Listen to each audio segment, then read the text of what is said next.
বন্ধুরা আজকে আমরা বানাচ্ছি ফ্রুট কেক এগলেস। আর তার জন্য দেখো আমরা সুজি নিয়ে নিয়েছি, বাতাসা নিয়ে নিয়েছি আর নিয়েছি দুধ।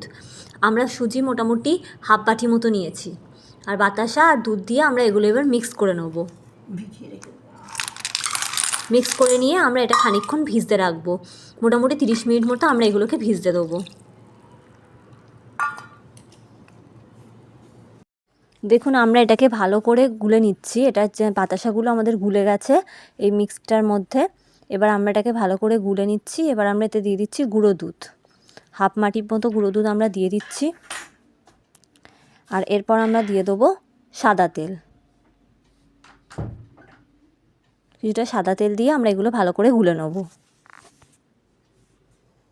দেখুন এটা আমরা গুলে নিচ্ছি, এটা দেখুন আমরা গুলে নিচ্ছি। এরপরে আমরা 1.5 বাটি ময়দা দেবো। ময়দাটা আমরা ভাগে ভাগে দেবো, কিছুটা ময়দা দিয়ে দেখুন আমরা এটাকে গুলে নিচ্ছি।